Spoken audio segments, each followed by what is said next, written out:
After Queen Elizabeth I died, her counselors searched her belongings and found a letter buried deep in them.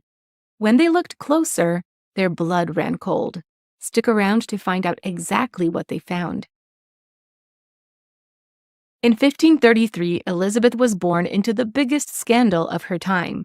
Her mother, Anne Boleyn, had seduced her way into King Henry VIII's bedroom and triggered his monumental divorce from Catherine of Aragon, the scandal that started the English Reformation, and that was really just the beginning. Not too many people can say that their own father executed their mother, but that's exactly what happened to poor Elizabeth. Anne Boleyn fell out of King Henry's favor, and he beheaded his queen on May 19, 1536, when Elizabeth was just over 2 years old. Elizabeth also had to deal with a new stepmom very soon after Anne Boleyn went to the gallows. Henry's third queen, Jane Seymour, moved into the palace just 11 days after the execution. Then, just a year after Seymour married King Henry VIII, Elizabeth had a new baby brother, Edward. But he wasn't just any baby brother, he was the male heir Henry VIII literally killed for. By the age of 12, Elizabeth had translated her stepmother Catherine Parr's English work Prayers or Meditation into no fewer than 3 different languages, Italian, Latin, and French, and gave it to her father as a present. In fact, by the time Elizabeth was done with her schooling, she was probably one of the best educated women of her time. While she was still a teenager, her father finally passed, leaving Elizabeth an orphan in the care of her stepmother, Catherine Parr. Parr almost immediately married Thomas Seymour, the new king's uncle. Almost as soon as Princess Elizabeth moved in with her foster parents, the 40-year-old Seymour started behaving in increasingly disturbing ways towards her. First, he would creep into her bedroom in his nightgown and tickle the princess.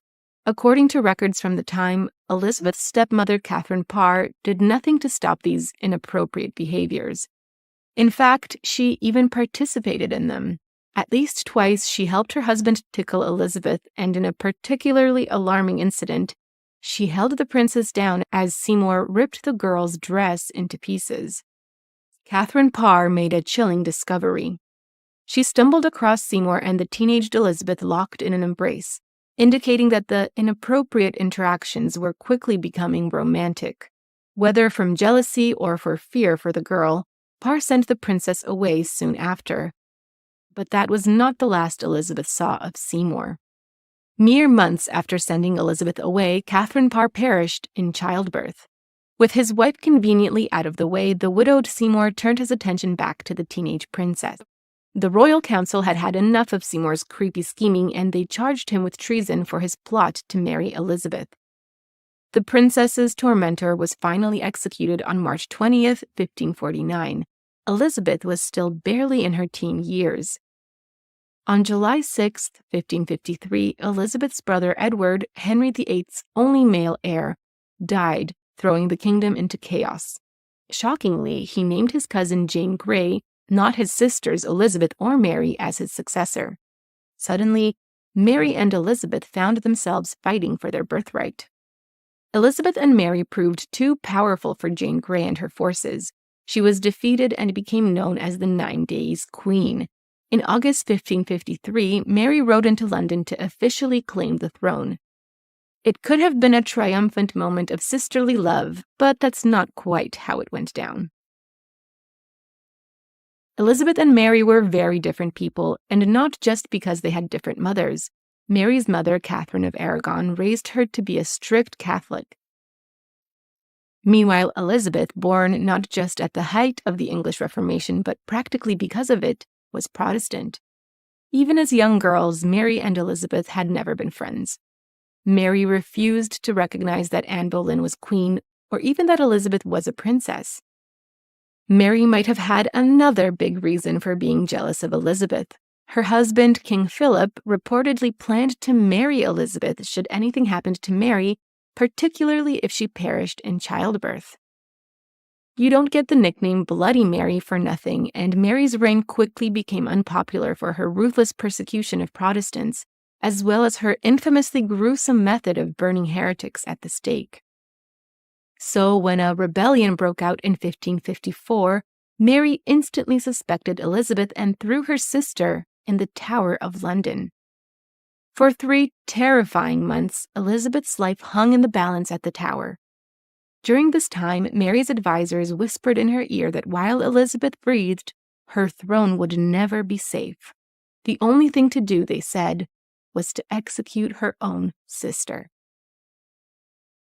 In the end, Elizabeth's supporters in Mary's court convinced the Queen to spare her sister's life. Mary exiled Elizabeth to the countryside and put her under house arrest. Then, in 1558, Queen Mary, who had been unhealthy for some time, passed without having had any children. Elizabeth was next in line for the throne. Princess Elizabeth became Queen Elizabeth I. From the moment she became queen, Elizabeth's advisors assumed she would take a husband, not only to strengthen England's power, but also to help produce an heir. Though she considered eligible candidates until she was 50, she never did tie the knot. Elizabeth might never have married, but her bedroom antics became infamous.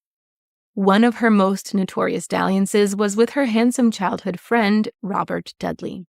Unfortunately, there was one big problem when it came to Robert Dudley. He was already married. His wife, Amy Robsart, was battling breast cancer, and everyone assumed she wasn't long for this world. But the way she died was much more suspicious and violent than anyone could have predicted. Dudley's wife, Amy, passed in September 1560, but not from breast cancer.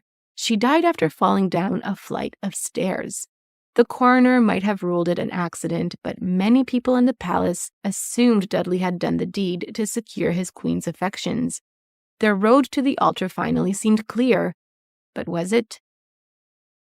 Historians agree that Elizabeth was fully prepared to marry Dudley, but as her childhood friend held no political clout, and as royals from all over Europe were currently vying for the queen's hand, her counselors told her in no uncertain terms that if she married Dudley, they would revolt.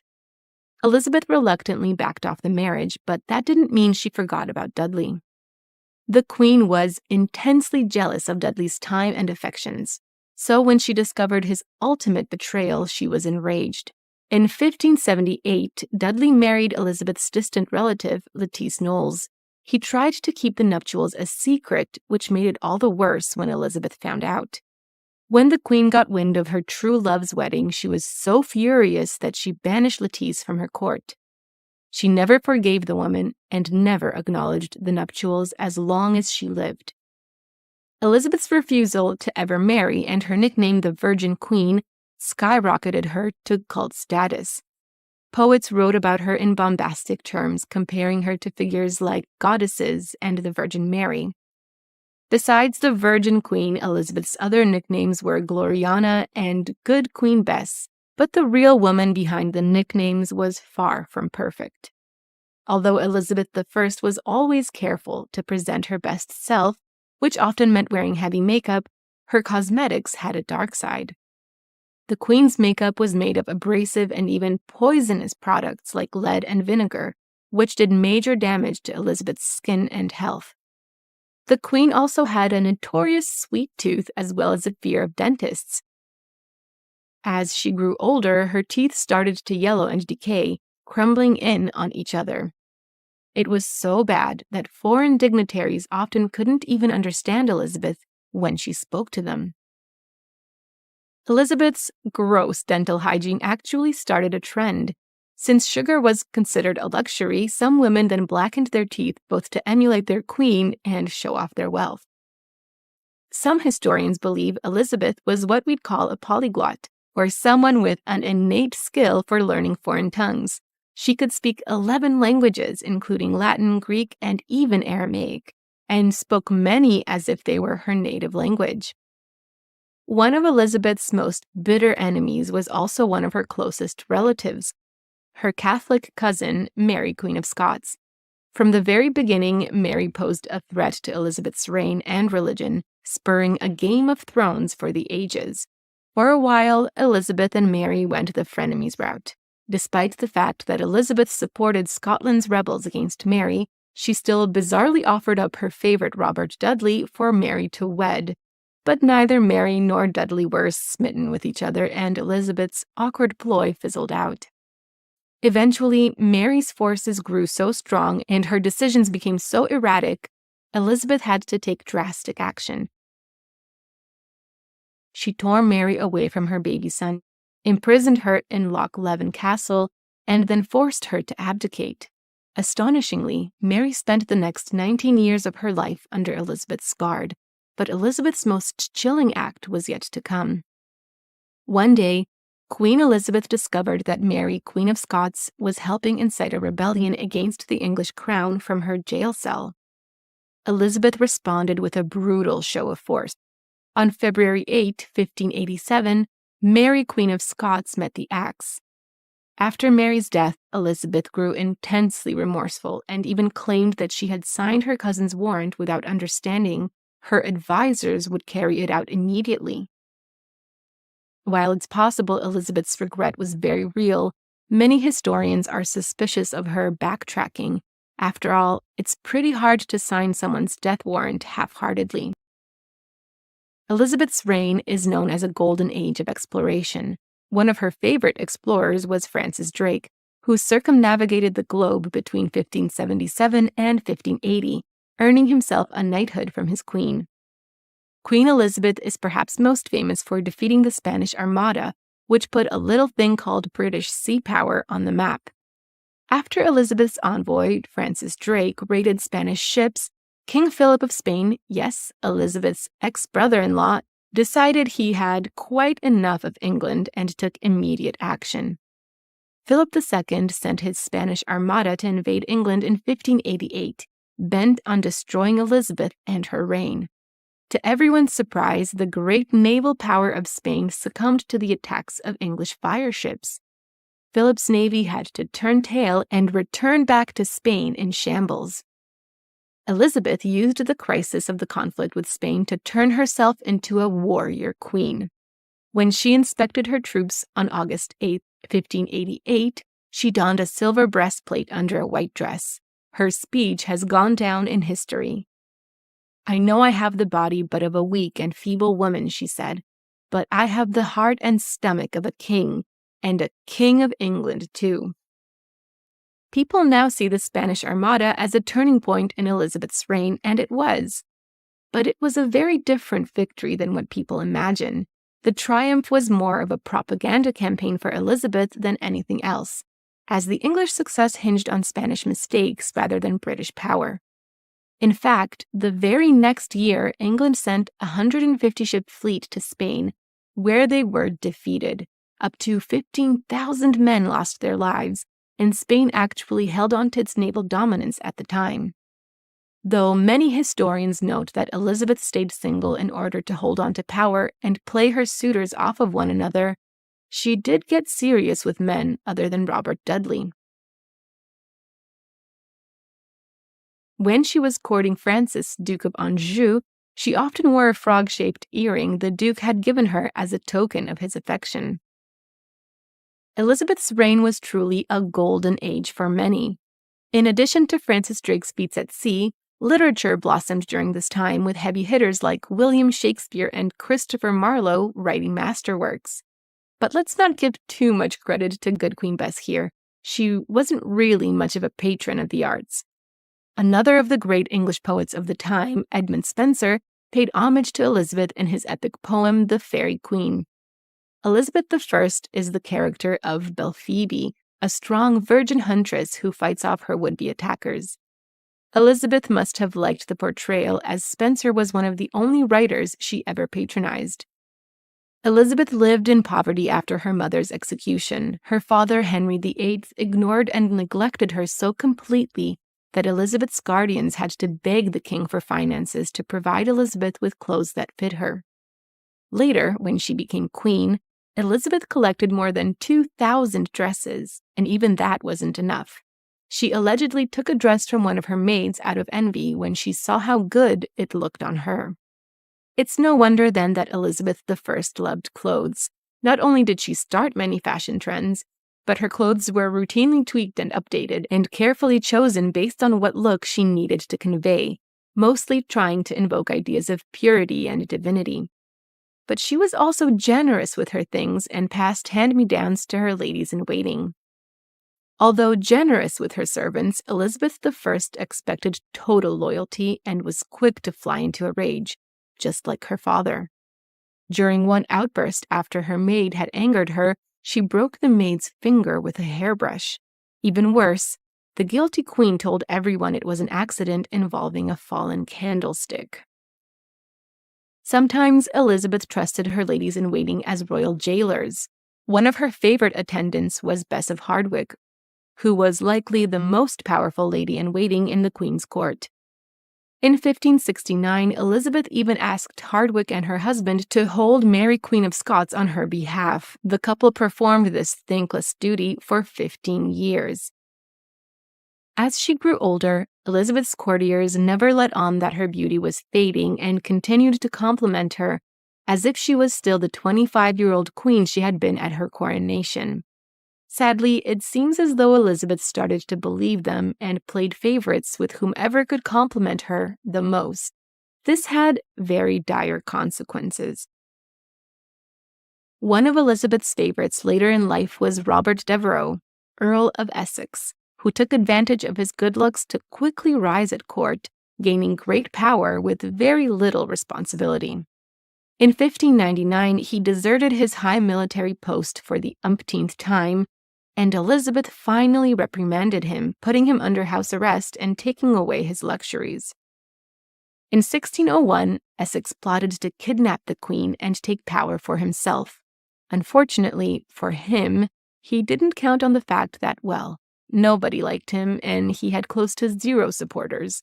Elizabeth caught wind of the meager plot and, finally coming to terms with her lack of judgment, had him beheaded. The Queen never got over Devereux's death. In 1602, a good year after her favorite's plot against her, one courtier remarked that her delight is to sit in the dark and sometimes with shedding tears to bewail Essex. Just a few years before her death, Elizabeth claimed that though single, she was actually married to her kingdom. In a speech, she referred to all my husbands, my good people. Elizabeth's last years were full of heartache and tragedy. In the fall of 1602, just months before her end, many of her friends and loved ones passed on, leaving the Queen depressed and despondent. According to those close to her, she spent her last days lying motionless on cushions in an unremovable melancholy. Just before she passed, Elizabeth finally chose a successor, at least unofficially. James VI, the son of her fallen cousin Mary Queen of Scots. Her advisors secretly prepped James to be the heir, getting him to butter up Elizabeth with a couple of complimentary letters. Though she never publicly declared James as her successor, Elizabeth apparently made her intentions known to her advisors. On March 24, 1603, Queen Elizabeth I passed during the early hours of the morning at Richmond Palace. She was 69 years old, and her reign remains one of the most famous in British history. Elizabeth I left bizarre instructions for her body after she died. Breaking with the royal tradition of embalming, she insisted that people leave her body intact.